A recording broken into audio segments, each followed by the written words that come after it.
So, first of all, this is the first night that we've been together in 2021. So, did everybody have a good New Year's? Good Christmas? Everybody good? Does it feel like 2021 yet? Or no, still not? How many of you are like honest enough to admit you did make a resolution this year? Okay, hand raised if you made one. Hand still raised if it's still live, if you've still kept it. Okay, a couple honest people. Everybody else still has it? Okay, what was your resolution, if you don't mind? If it's too personal, it's going to get awkward, so don't say that. But like, if it's just a straight up good resolution, Marcus is laughing. What was your resolution for those of you hand raised? Okay. Yeah, new eating habits. I like it. Yeah. Boom. I like that. She's ready. Summer. Start cleaning more. I need to. Oh, every day? That's good. I need more of that in my life. Yes. You're trying to lose 30 pounds? I don't think you have 30 pounds to lose, to be honest with you. Val. Okay. You're just trying to be more motivated. I like it.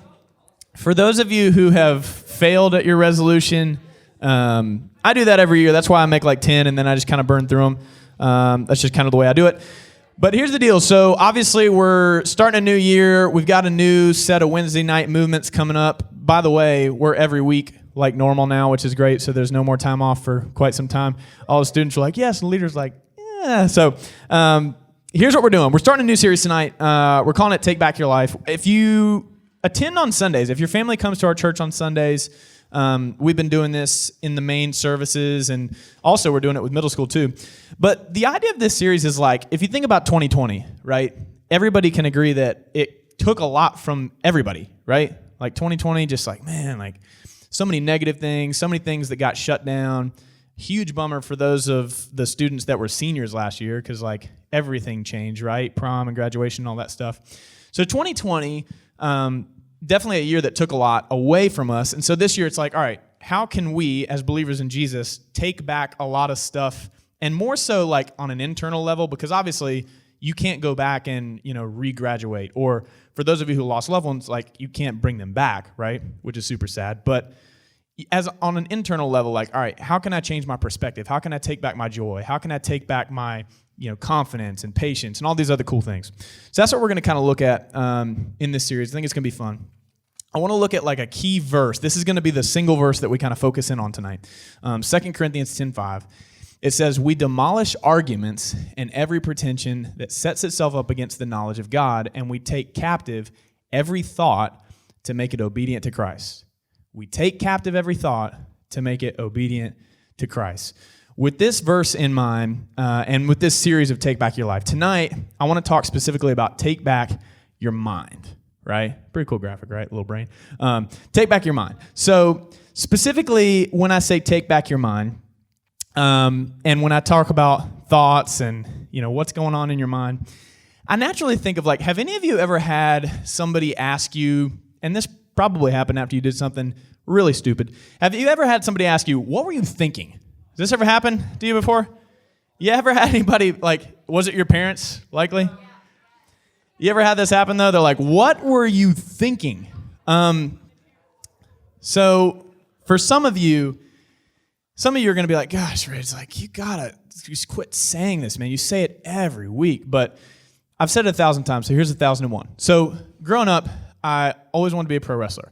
I still want to be a pro wrestler, right? This dream hasn't died. Yeah, I was hanging out with Heath earlier, and he said that he wants a rematch with me. I'm just saying. Yeah, we talked about that. So here's the point. Growing up, wanted to be a pro wrestler, and so naturally, I would practice. So I had triplet boys that lived next door to me, and they were the same age as me, and they too liked wrestling.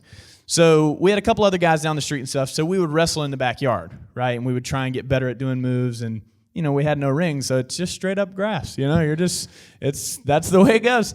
So we're doing these moves and stuff, and there's this one particular day, I'm having this intense wrestling match against one of my friends named Hayden. And I think everybody probably has a friend like this. Hayden was he's just insane. You know what I mean? Like, you ever have those people that you're like, I don't know, like, I don't really want my parents to meet him. They're like kind of crazy, but he lived next door, so my parents knew him. Well, anyway, Hayden was really tough. Like, he was just he was wide open. This is a true story. He knocked out his front tooth 7 times.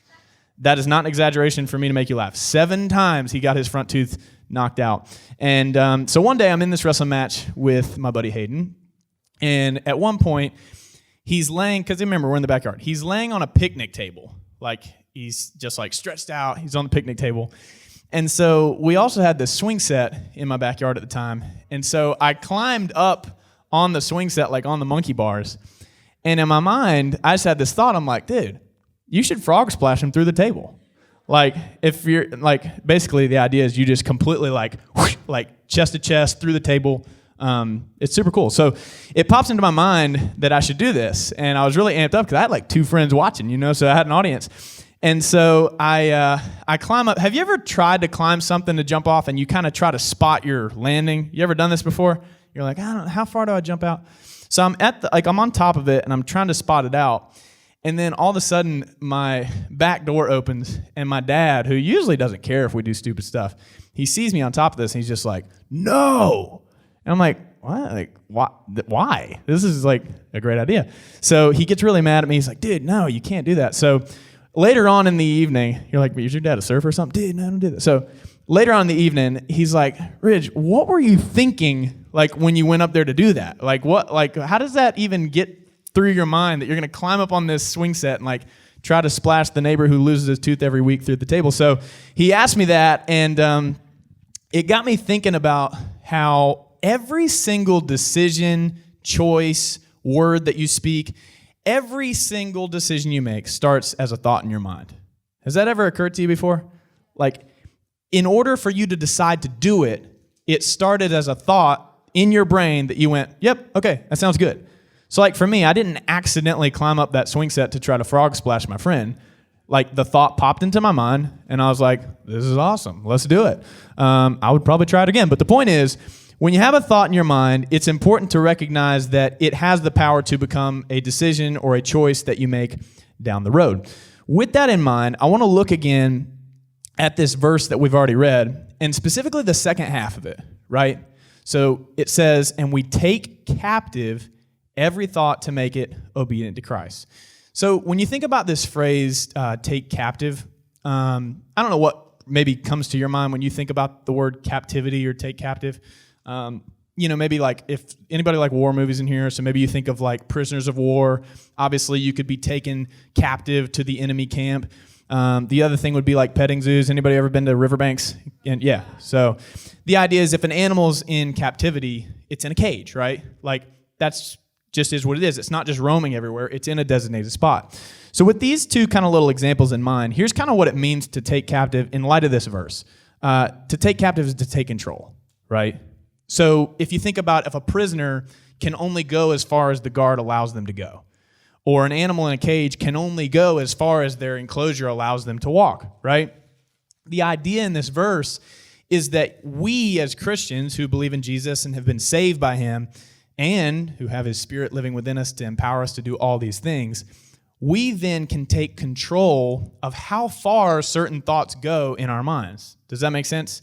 Like, we have the ability to decide that. Now, here's the thing. I know some of you may hear that and be like, Ridge, like, I don't know if I believe that, because if you think about all the different thoughts that flow through your mind, anybody in here consider yourself an overthinker? That's me 100%. So, like, anybody ever felt overwhelmed by that? Like, you ever been just like, oh my gosh, like I almost have a headache. There's just so many things floating through my mind.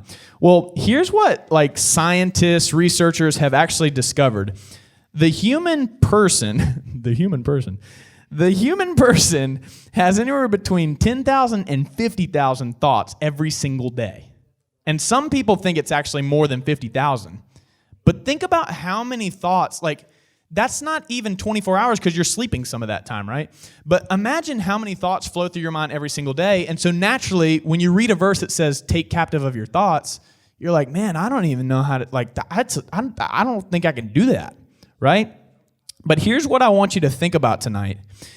The point of taking captive your thoughts is not that you're able to prevent bad, negative, sinful thoughts from ever floating through your mind. That's impossible, right? They're going to float through your mind and knock on the door of your mind.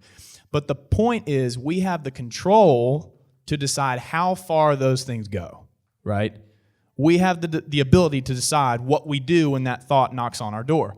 If you want to kind of think of a key big idea for tonight, and we'll discuss this in small group, of course, but this is kind of the big phrase that I want you to think about. You get to decide whether to welcome or reject a thought when it comes knocking on your door, right? So, of course, you're going to have 10 to 50,000 thoughts. You're going to have some that pop up that you're like, man, like, I'm a terrible person. Why did I think that? Like, that doesn't even sound like something I would actually do. Why did that pop into my mind? Listen, everybody has those. Some people are just honest enough to admit that they have them. The point is, you then get to decide whether to welcome that thought in or to reject it. A great way to think about this is someone ringing your doorbell. Anybody ever been home alone before and the doorbell rings unexpectedly and you're like, you do that thing where you kind of crawl to where you can see through the front door and they can't see you back? You guys done this before? Yeah, we've all done that more times than I'd like to admit. Anybody ever been caught, like the person sees you peeking in on them from a different angle? Super awkward. I was just picking up something on the floor. So the point is, when somebody rings your doorbell, sometimes you didn't invite them over, you didn't know they were coming, it's super unexpected. Same is true for thoughts. Sometimes something pops in your mind, you're like, I don't even know where that came from, right? But the point is, just like you get to decide whether or not you let someone in your house when they ring your doorbell, you get to do the same thing with thoughts that pop through your mind. You get to decide whether you want to take it in and let it grow or whether you just want to leave it on the porch. Does that make sense? Now, here's the other thing I'll say when it comes to thoughts. And this is what I've personally experienced to be true, and I've also heard a lot of people agree with this. Anything in life that you want to change, the more healthy and productive way to do it is focus on what you do want to do versus what you don't want to do. Does that make sense? So like if you tell yourself, yeah, Ridge, I'm with you. I want to have better thoughts. I'm not going to think about this. I'm not going to think about that. I'm not going to think about that. It's a terrible strategy because you're only going to think more about those things that you're focusing on, right? What you magnify grows. But the Bible does tell us specifically some of the thoughts that we need to look out for in terms of the ones that we want to have, the ones that we want to welcome in. So check out this verse, Philippians 4, verse 8.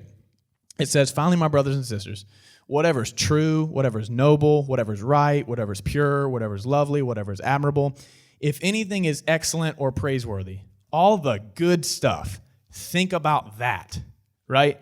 Those are the types of things that you want welcoming into your heart and to your mind. Really, those are the type of thoughts that you just want to give a house key to at all times. Yeah, sure. I want to think that way. Why? Because these thoughts are ultimately going to become words and actions, right? One of the biggest tricks that the enemy will play on you is this idea that, no, man, I mean, you're not actually acting on it. You're just thinking about it. Every single time, it will become an action in some way. And so naturally, you want to welcome in good things and let those be the things that grow. And so all this to say tonight, we're going to talk about this more in small group, but I wanted to mention this before we do pray and close.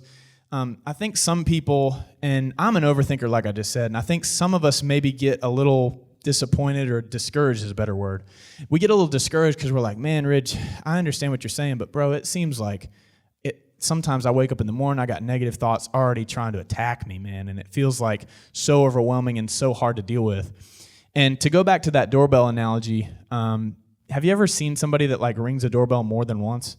You're like, if you didn't come at the first time, just go away, right? You ever had this happen before? I think thoughts work in that same way sometimes. Negative thoughts can just kind of stay there and persist and continue to try to convince you just to let them in and act on them. But my encouragement to you would be, day by day, just make that decision that you're not going to let it into your heart. And the cool thing is, over time, it's going to fade. Eventually somebody that rings your doorbell is going to go home, right? Because you're just not letting them in. But they may be persistent with it. And I think the same is true for negative thoughts. And so before we go to small groups and I pray, I kind of already said that, but this is the last thing for sure. This is why I just want you to really kind of lean into this tonight, because ultimately the thoughts you allow in do determine the direction of your life.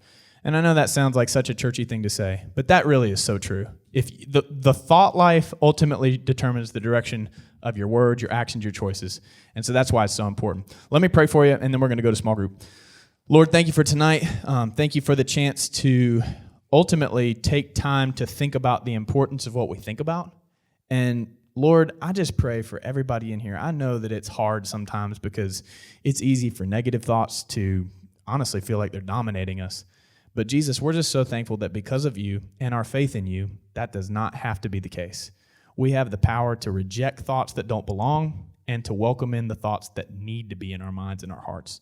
And so, Lord, I pray over every single person in this room, be with us in our minds. And Lord, I pray that we'll take back our life through the thoughts that we think. We love you so much. Amen.